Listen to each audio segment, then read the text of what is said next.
It started with her voice, flat, matter-of-fact, like she was reading out loud from a recipe card instead of telling me what had just happened. He said he's thinking about hurting himself. I don't know what to do. I thought maybe you could talk to him. I didn't answer right away. Not because I didn't hear her, but because I was still chewing on the thing she said 2 days earlier. The part where she leaned over the armrest of the couch, looked me in the face, and said, "He listens better than you do." She didn't flinch. Didn't say it in anger. It was casual. Clinical.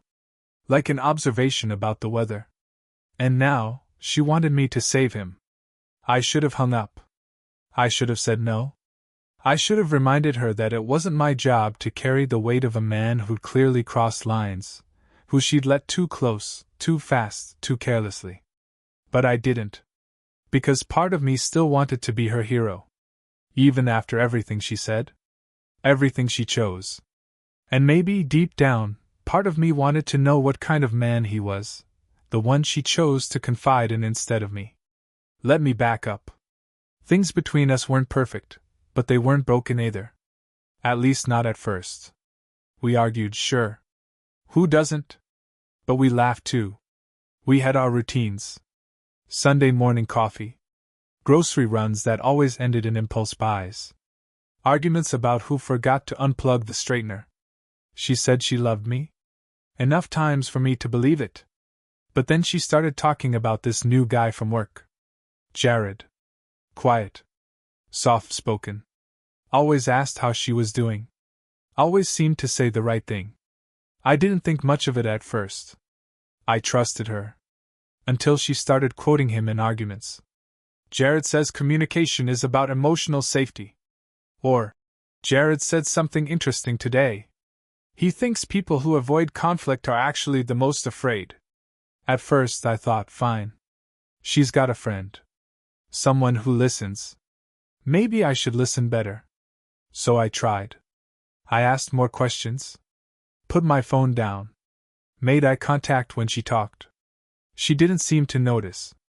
Or maybe she just didn't care anymore. Then she stopped coming to bed on time. Started sleeping with her phone under her pillow. Started smiling at messages she didn't share. And one night, when I asked her directly, she said it. He listens better than you do. She didn't say it to be cruel. Which somehow made it worse. When the call came in, her asking me to talk to Jared, I was 3 beers in, watching a rerun of a game I didn't care about. Her voice cut through the noise like a razor. He's not answering me anymore. He said something about pills. I'm scared. I could have told her to call 911. I could have told her this wasn't my responsibility. But instead I grabbed my keys. Drove in silence. Showed up to her apartment, where she was pacing in socks and a hoodie she'd stolen from me months ago. She looked like a mess. She also looked relieved to see me. I hated that I noticed. He won't answer my calls, she said, shoving her phone in my hand like it was a grenade. But he always liked you. You've met him once, right? At that holiday thing? I had. He barely looked me in the eye. He said you had a calm voice, she added. Just try, please. So I did. I called. And Jared picked up. His voice was low, slow. I could tell he'd been crying. Or worse. He said, I didn't think you'd be the one to call. Neither did I said. I asked him where he was. He told me. I asked him if he was safe. He didn't answer. I kept him talking. Kept him on the line until an ambulance could find him. He said a lot of things in that call. Things I won't repeat here. But the one thing I'll never forget? She told me you didn't listen. But I think she just didn't like what she heard. After it was over, after they took him, after she sat on the floor crying into her sleeves, I stood in the doorway. I should have stayed. I should have held her. I should have told her everything would be okay. But I didn't. Because I realized I wasn't there for her. Not anymore. I was there for a version of her I kept pretending still existed. And he, Jared, he was just a symptom. Not the disease. The real problem was that she kept dragging me into fires she helped start, then handed me the hose and acted surprised when I got burned. She didn't apologize. She didn't even thank me. She just asked, "Will he be okay?" And all I could say was, "I hope so." Because I wasn't sure. About him. Or her. Or me. I left that night and didn't go back. She texted me 2 days later. "I know that was a lot. I just didn't know who else to call." I never answered. Because I finally understood the difference between being needed and being used. And I was done confusing the two. The silence after that night was thick. Not the clean kind that comes with peace, but the kind that clings to your clothes. Days blurred. I moved like a man watching his own life through a glass wall. At work, I kept my head down. Smiled when I had to. People asked if I was okay. I said I was just tired. I wasn't. I was unraveling, quietly, professionally. My apartment didn't feel like a home anymore. Her fingerprints were still on too many things. The tea she liked still sat unopened in the cabinet. A pair of her socks somehow ended up in my laundry. I didn't throw them away. I didn't know why. I wasn't grieving a breakup. I was grieving the realization that I let myself get erased in the name of love. I tried dating. Swiped through apps. Matched. Unmatched. Made plans. Cancelled them. I wasn't ready. I wasn't sure I ever would be. One night, around 2 a.m., I got a message. "Jared's in therapy now. He asked about you." No greeting. No context. Just that. I stared at it for a while. Deleted it. She was still reaching. Still trying to keep a line connected. Still trying to make me responsible for emotional fires I didn't light. I blocked her. I sat on my couch in the dark, phone face down on the table, and for the first time, I let myself admit something. I wasn't angry anymore. I was tired. And tired was worse. The breakthrough came slow. Like waking up from anesthesia. I stopped explaining myself. Stopped replaying that night in my head. Stopped wondering what I could have done differently. I picked up new habits. Running. Journaling. Coffee and silence. I found a park bench I liked and made it mine. I talked to no one for weeks, except a bartender named Mel who poured stiff drinks and gave soft nods when you didn't want to talk. I told her the short version of the story once. She said, "That's not love. That's labor." And just like that, something clicked. I didn't lose love. I lost a job I never applied for. I wasn't dumped. I was laid off. And I didn't owe anyone a 2-week notice. It's been almost a year now. Jared's fine, I heard. Still in therapy. Good. I hope he stays there. She moved to a new city. Got a new job. Maybe found someone else to listen. Or fix. Or break. Me? I'm not healed. But I'm not bleeding anymore. And that's something. I saw her again. Not in some dramatic, cinematic moment. No rain. No crowd. Just a grocery store on a quiet Wednesday night, under 2 bright lights and the hum of refrigerators. She was in the frozen aisle, staring at a box of waffles like it held answers. Her hair was shorter. She looked thinner. Not sick, just stretched. Like someone who'd been running too long from something that never stops chasing. She saw me before I could decide whether to turn around. She smiled. Small. Cautious. The kind you give a stranger who looks familiar. I nodded. My hand tightened around the card handle. She stepped closer. "Hey. Hey." Silence fell between us like it used to in the apartment, when we didn't know how to say what needed to be said. She glanced at my cart. "Meal prepping?" "Something like that." Another pause. "I heard you moved," she said. "Yeah. Different side of town." She looked like she wanted to ask more, but held it back. That restraint, the part of her that used to throw matches just to watch me scramble for the extinguisher, was new. "Listen," she started, and already I could feel my spine stiffen. "I'm not trying to drag anything up. I just wanted to say, I think about that night a lot. I didn't respond. She kept going. You didn't know either of us anything. And you still showed up. I exhaled slowly. Yeah. I did. I never said thank you. You didn't have to. But yeah, you probably should've. She nodded. No offense taken. No defense raised. That surprised me. I'm not that person anymore, she said quietly. Maybe. But I was the one who had to walk through the damage. She looked down. I know. And maybe she did? Or maybe she was just good at sounding like she did. I'm glad you're okay, she added. Me too, I said. And I meant it. For both of us.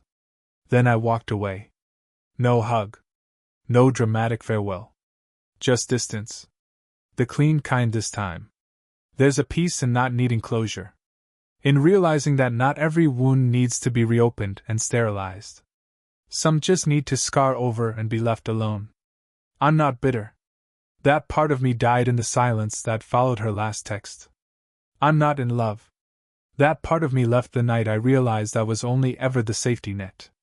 But I'm whole now. And that matters more than any apology ever could. Some days I think about Jared. Not often. Just passing thoughts. I hope he's really healing, not just being coddled. I hope he found a therapist that doesn't sound like a girlfriend in disguise. I hope he never calls me again. I think about her less and less. And when I do, it's not anger. It's not longing. It's just distance. Like a radio station I used to tune into before I learned the silence sounded better. There's a girl I met at the coffee shop near my new place. Her name's June. She's quiet but warm. We read the same books. She doesn't overshare. Doesn't pull me into her chaos. We talk about things that matter. And sometimes about things that don't, just because it feels good to talk. She listens. And when I speak, I don't feel like I'm auditioning for empathy. That's how I know it's different. That's how I know I'm different. June wasn't loud. She didn't need to be. She asked questions and actually waited for the answer. She didn't just listen, she paid attention. There was no competition in our conversations. No shifting of blame, no hidden subtext. Just calm, curious exchange. That calm, I realized, was a luxury I never used to have. One afternoon, we sat on the stoop outside her building, passing a paper bag of croissants between us. The street was quiet, the sky overcast. Nothing profound was said.